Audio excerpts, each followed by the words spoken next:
When I'm lonely, I need your love.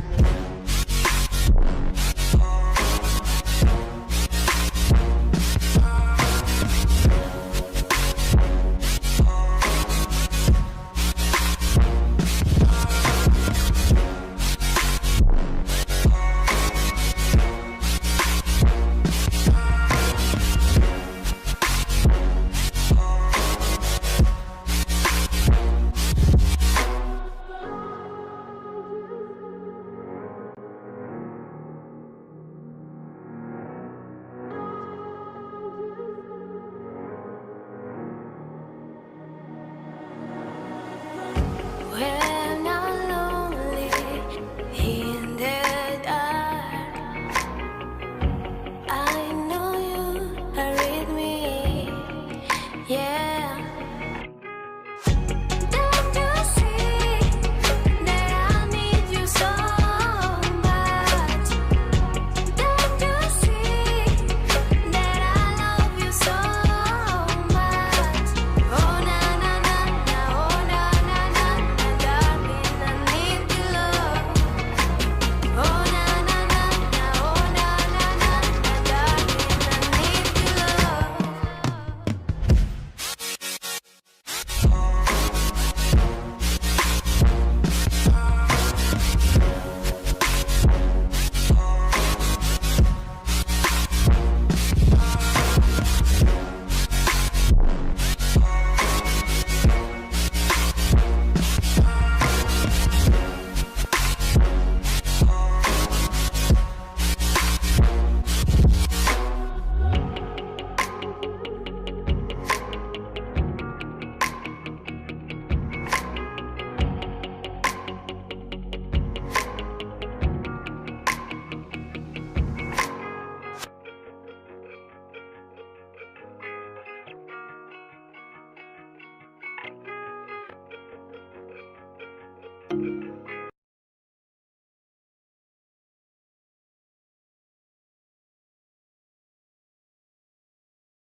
Hold me close till I get up.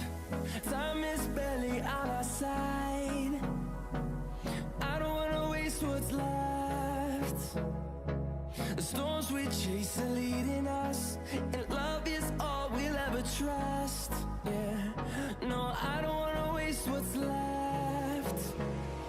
And on we'll go, through the wastelands, through the highways, till my shadow turns to sun rays.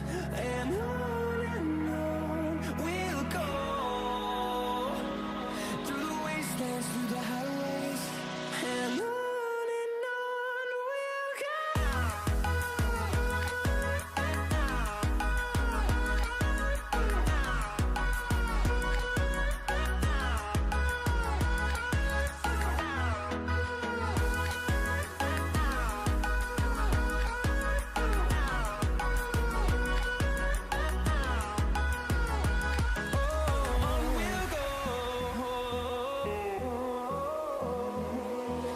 Finding life along the way, melodies we haven't played. No, I don't want no rest. Echoing around these walls, fighting to create a song. I don't wanna miss a beat. And on we'll go, through the wastelands, through the highways, till my shadow turns to sun rays. And on we'll go, through the wastelands, through the highways, and on we'll go.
This is the story of a man named Stanley.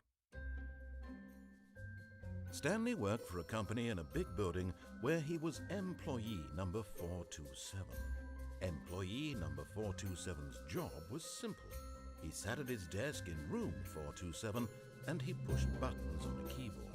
Orders came to him through a monitor on his desk, telling him what buttons to push, how long to push them, and in what order.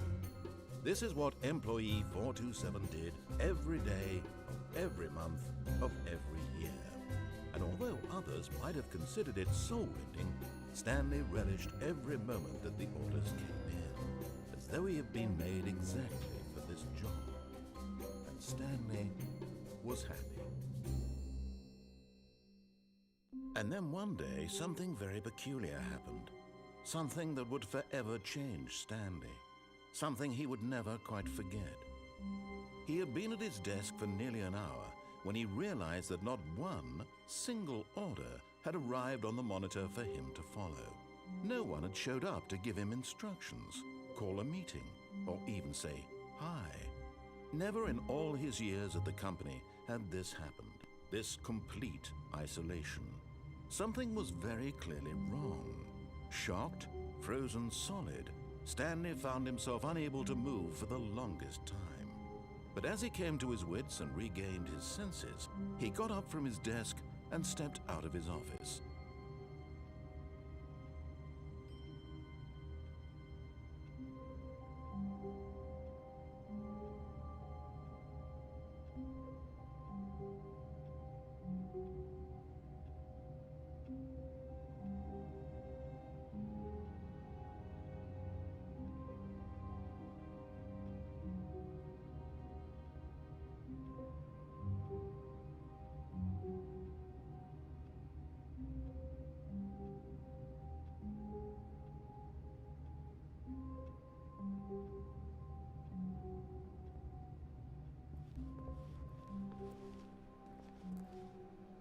All of his co-workers were gone. What could it mean? Stanley decided to go to the meeting room. Perhaps he had simply missed a memo.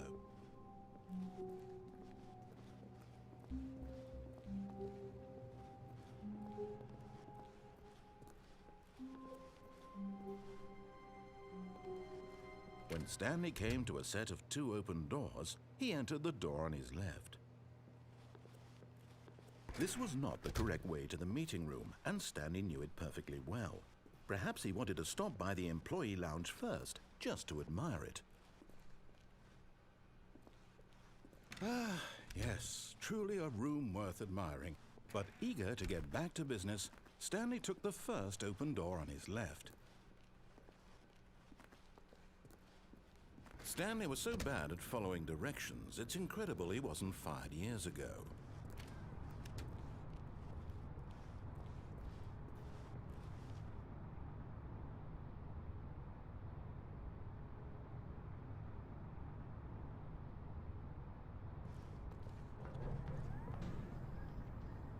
But in his eagerness to prove that he is in control of the story and no one gets to tell him what to do, Stanley leapt from the platform and plunged to his death. Good job, Stanley. Everyone thinks you are very powerful.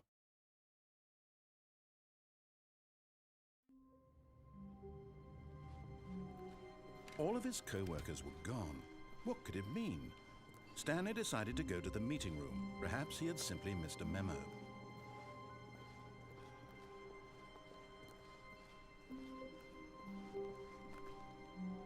When Stanley came to a set of 2 open doors, he entered the door on his left.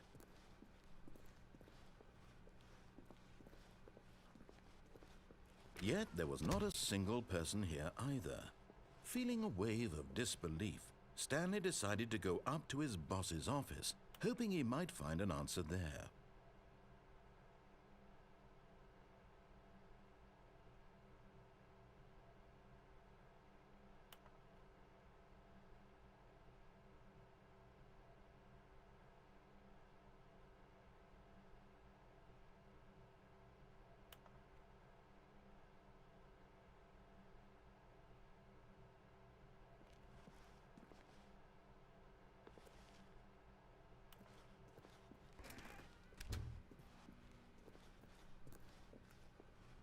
Coming to a staircase, Stanley walked upstairs to his boss's office.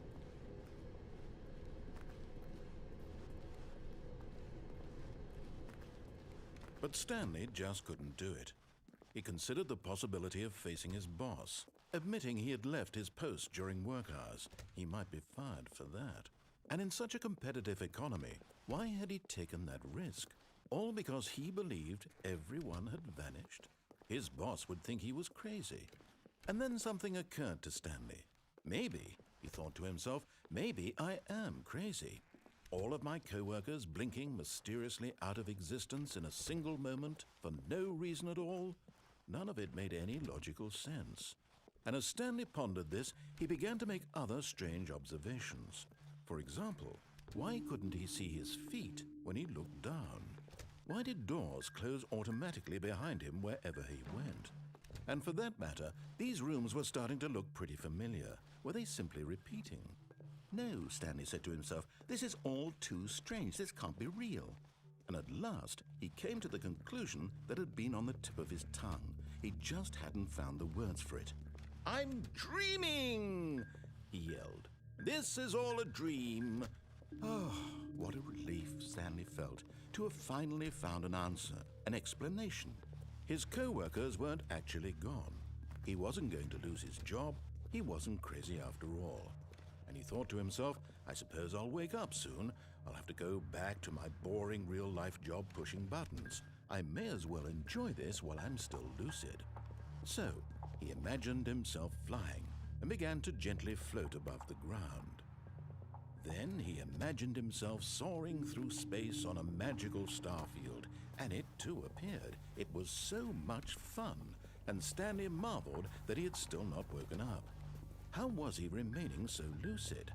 And then perhaps the strangest question of them all entered Stanley's head. One he was amazed he hadn't asked himself sooner. Why is there a voice in my head dictating everything that I'm doing and thinking?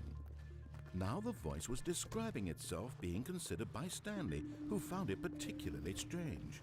I'm dreaming about a voice describing me, thinking about how it's describing my thoughts, he thought.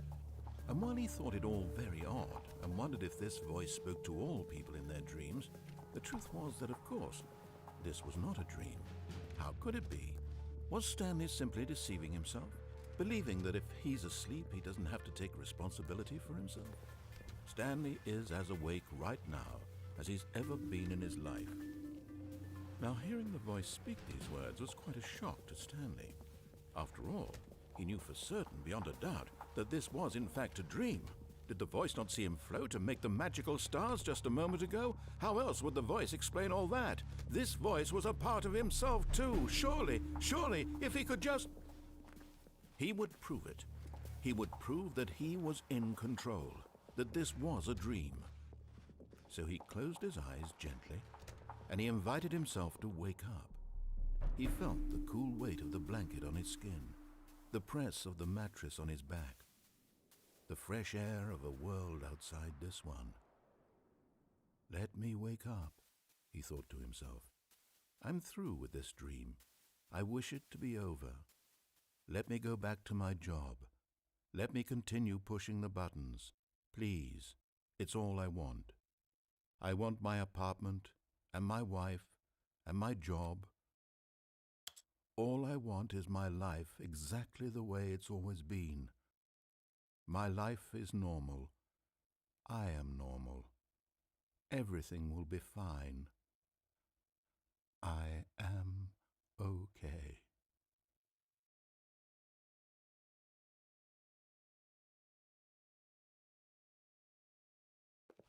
Stanley began screaming. Please, someone, wake me up. My name is Stanley. I have a boss. I have an office. I am real. Please, just someone tell me I am real. I must be real. I must be. Can anyone hear my voice? Who am I? Who am I? And everything went black.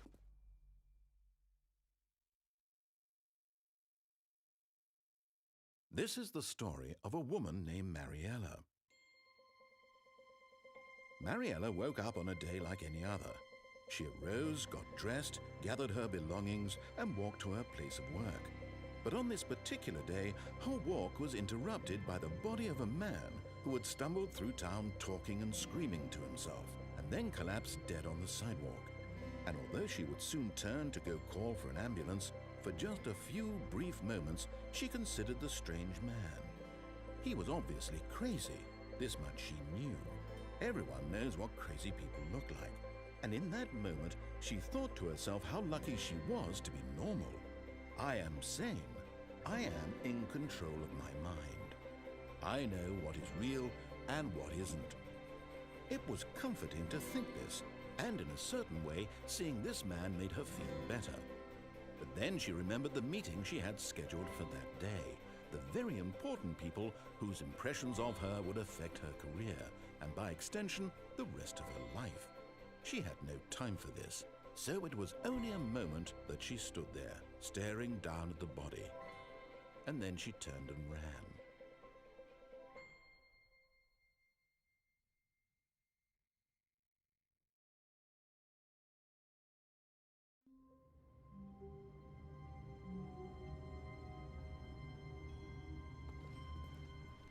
All of his co-workers were gone. What could it mean? Stanley decided to go to the meeting room. Perhaps he had simply missed a memo.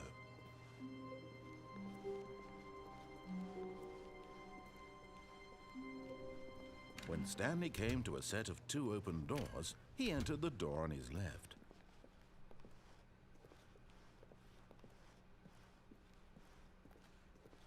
Yet there was not a single person here either.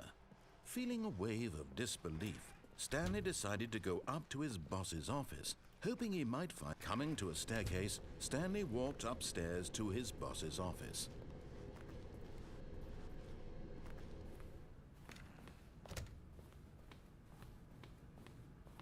Stepping into his manager's office, Stanley was once again stunned to discover not an indication of any human life. Shocked, unraveled, Stanley wondered in disbelief who orchestrated this. What dark secret was being held from him? What he could not have known was that the keypad behind the boss's desk guarded the terrible truth that his boss had been keeping from him. And so the boss had assigned it an extra secret PIN number, 2845. But of course, Stanley couldn't possibly have known this.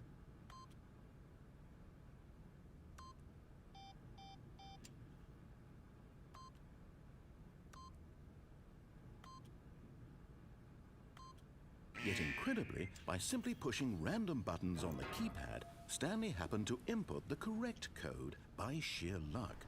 Amazing. He stepped into the newly opened passageway.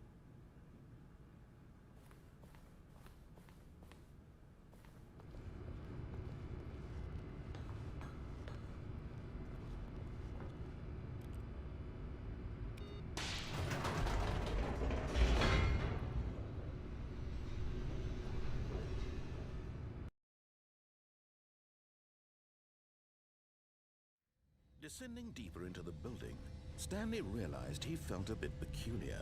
It was a stirring of emotion in his chest, as though he felt more free to think for himself, to question the nature of his job. Why did he feel this now, when for years it had never occurred to him? This question would not go unanswered for long.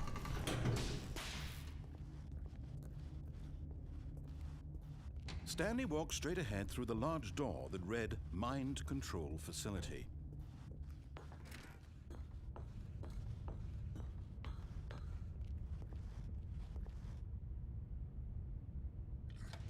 The lights rose on an enormous room packed with television screens. What horrible secret did this place hold? Stanley thought to himself. Did he have the strength to find out?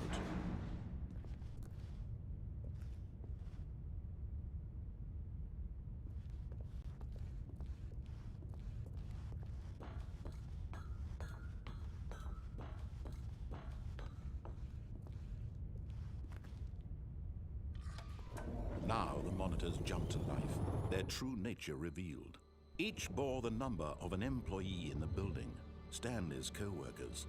The lives of so many individuals reduced to images on a screen, and Stanley, one of them, eternally monitored in this place where freedom meant nothing.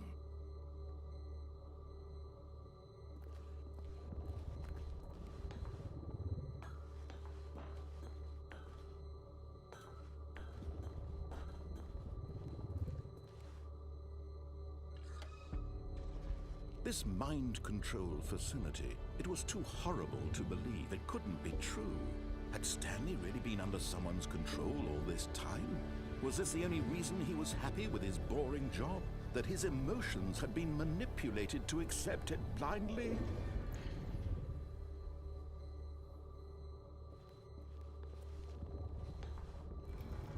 No. He refused to believe it. He couldn't accept it. His own life in someone else's control? Never! It was unthinkable, wasn't it? Was it even possible? Had he truly spent his entire life utterly blind to the world? But here was the proof, the heart of the operation. Controls labeled with emotions, happy or sad or content, walking, eating, working, all of it monitored and commanded from this very place. And as the cold reality of his past began to sink in, Stanley decided that this machinery would never again exert its terrible power over another human life, for he would dismantle the controls once and for all. Oh, Stanley, you didn't just activate the controls, did you? After they kept you enslaved all these years, you go and you try to take control of the machine for yourself. Is that what you wanted? Control? Oh, Stanley, I applaud your effort, I really do. But you need to understand, there's only so much that machine can do. You were supposed to let it go, turn the controls off, and leave. If you want to throw my story off track, you're going to have to do much better than that.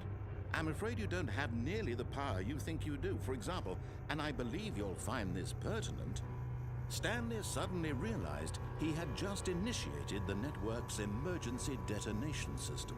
In the event that this machine is activated without proper DNA identification, nuclear detonators are set to explode, eliminating the entire complex. How long until detonation then? Let's say 2 minutes. Now this is making things a little more fun, isn't it, Stanley? It's your time to shine. You are the star. It's your story now. Shape it to your heart's desires. Oh, this is much better than what I had in mind. What a shame we have so little time left to enjoy it. Mere moments until the bomb goes off. But what precious moments each one of them is. More time to talk about you, about me, where we're going, what all this means. I barely know where to start. What's that? You'd like to know where your co-workers are? A moment of solace before you're obliterated? All right, I'm in a good mood. You're gonna die anyway. I'll tell you exactly what happened to them. I erased them. I turned off the machine. I set you free. Of course, that was merely in this instance of the story. Sometimes when I tell it, I simply let you sit there in your office forever, pushing buttons endlessly and then dying alone.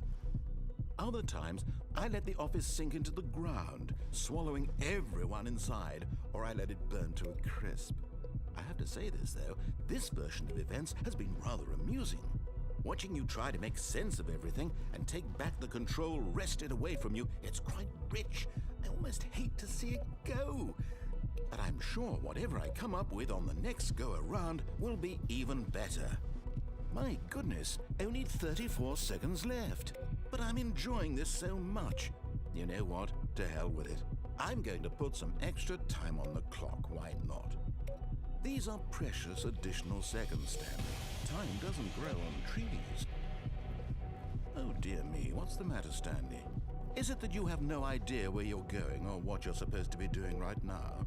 Or did you just assume when you saw that timer that something in this room was capable of turning it off? I mean, look at you. Running from button to button, screen to screen, clicking on every little thing in this room.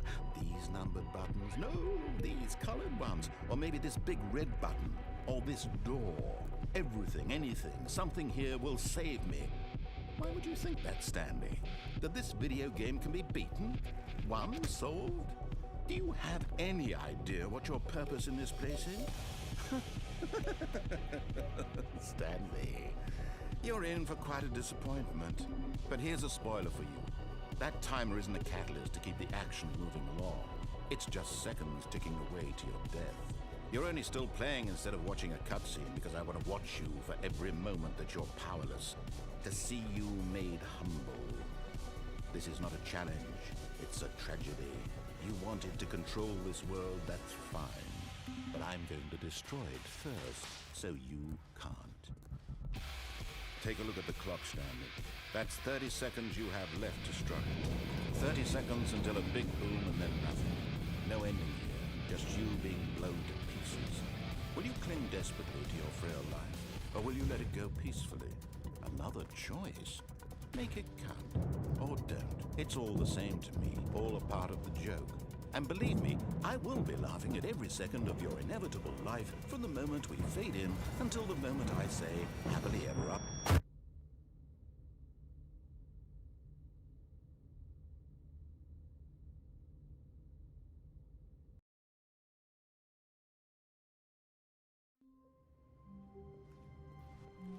Stanley decided to go to the meeting room to check on his co-workers. He never functioned well by himself and constantly needed support and guidance from others, so the thought of total solitude was terrifying to him. When Stanley came to a set of 2 open doors, he entered the door on his left.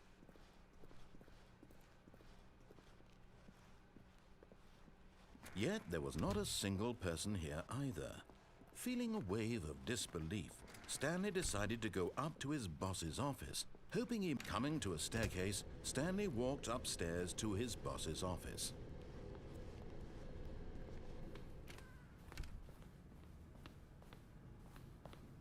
Stepping into his manager's office, Stanley was once again stunned to discover not an indication of any human life. What could it mean? Stanley wondered aloud to nobody. Stanley was in such a rush to get through the story as quickly as possible, he didn't even have a single minute to just let the narrator talk. That kind of anxiety isn't healthy, so he relaxed for a few moments with some calming New Age music.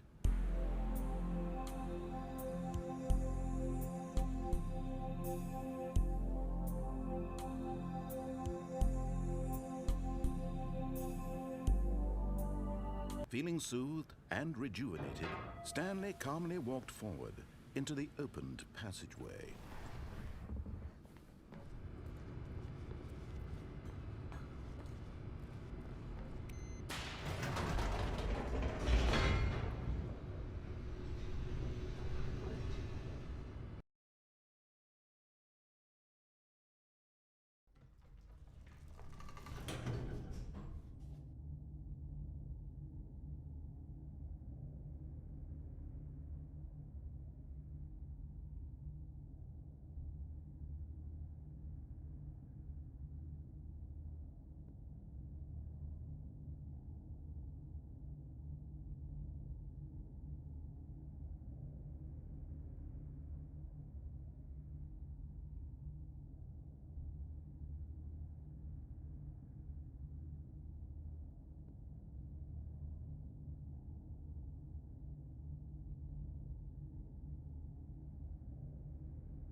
Stanley walked straight ahead through the large door that read Mind Control Facility.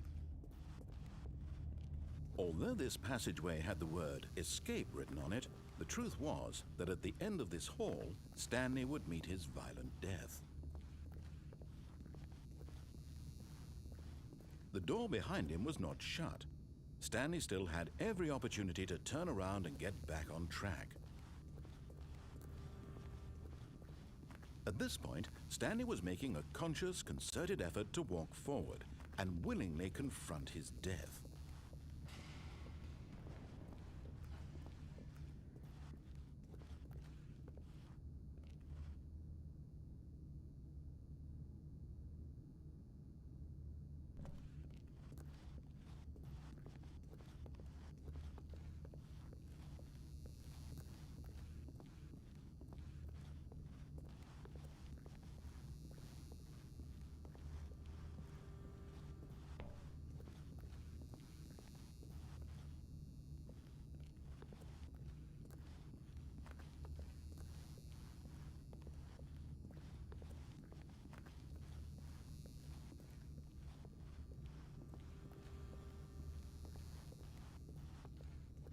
But of course, Stanley thought better of it and realized he simply had too much to live for.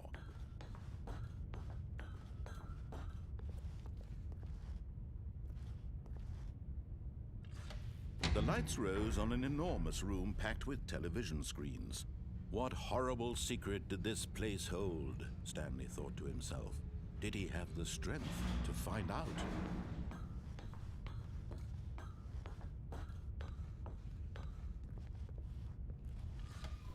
Now the monitors jumped to life, their true nature revealed.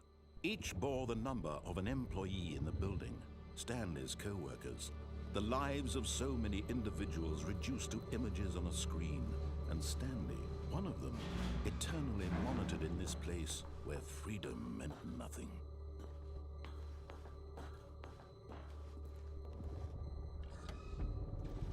This mind control facility, it was too horrible to believe. It couldn't be true. Had Stanley really been under someone's control all this time? Was this the only reason he was happy with his boring job? That his emotions had been manipulated to accept it blindly? No, he refused to believe it. He couldn't accept it. His own life in someone else's control? Never! It was unthinkable. Wasn't it? Was it even possible? Had he truly spent his entire life utterly blind to the world? But here was the proof, the heart of the operation. Controls labeled with emotions, happy or sad or content. Walking, eating, working, all of it monitored and commanded from this very place. And as the cold reality of his past began to sink in, Stanley decided that this machinery would never again.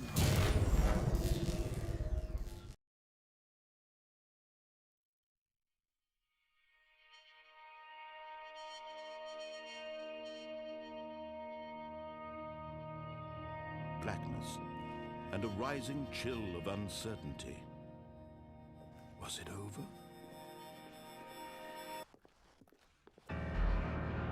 Yes. He had won.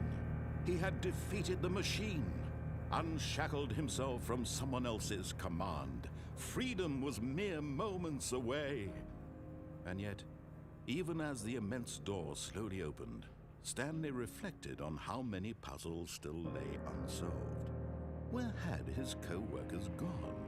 How had he been freed from the machine's grasp?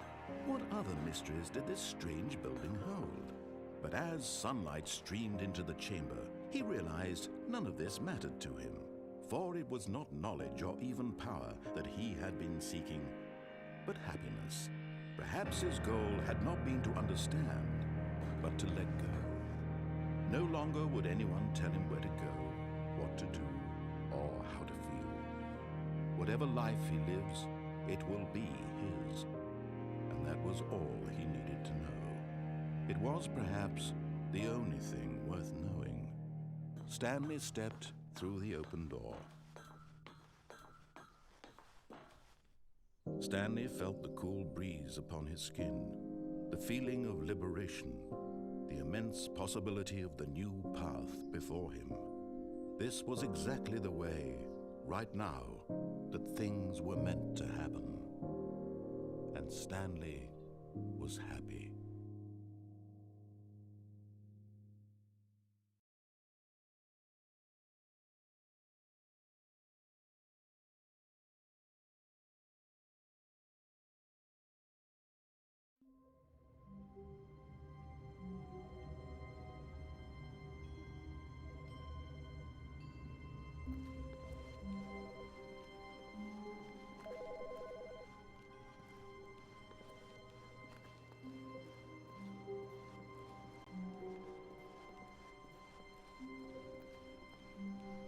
When Stanley came to a set of 2 open doors, he entered the door on his left.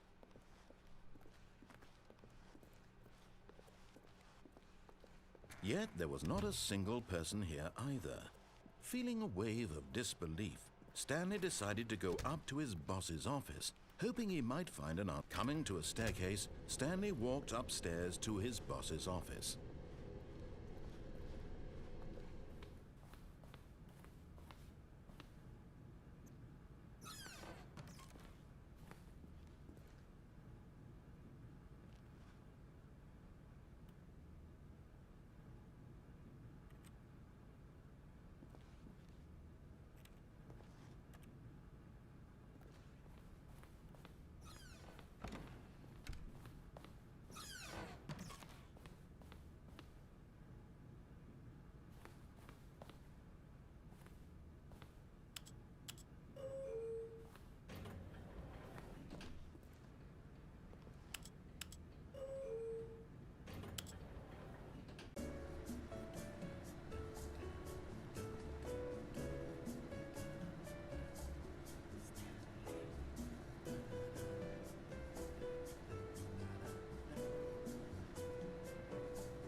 Okay, I think we all know the drill by now. Blah, blah, blah. Dark secrets, the keypad. Stanley pushes some buttons. Oh, hey, look, it's a new passageway. Quelle surprise.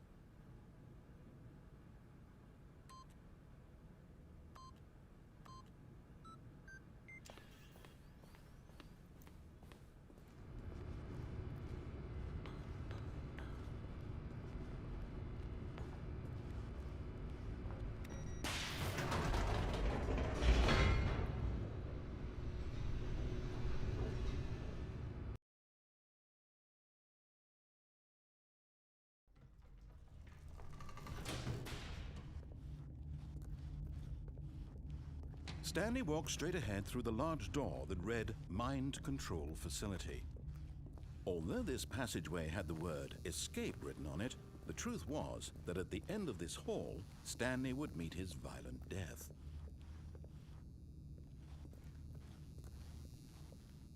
The door behind him was not shut. Stanley still had every opportunity to turn around and get back on track. At this point, Stanley was making a conscious, concerted effort to walk forward and willingly confront his death.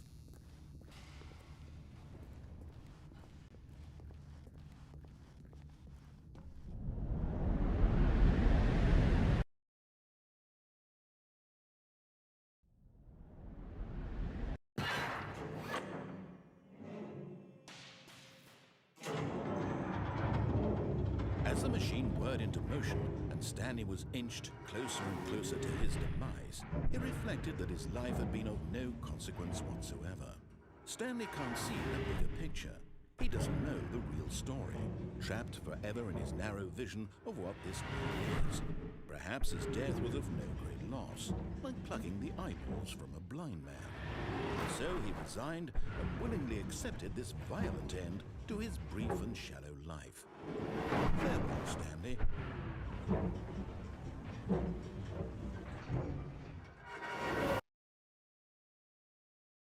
"Farewell, Stanley," cried the narrator, as Stanley was led helplessly into the enormous metal jaws. In a single visceral instant, Stanley was obliterated, as the machine crushed every bone in his body, killing him instantly.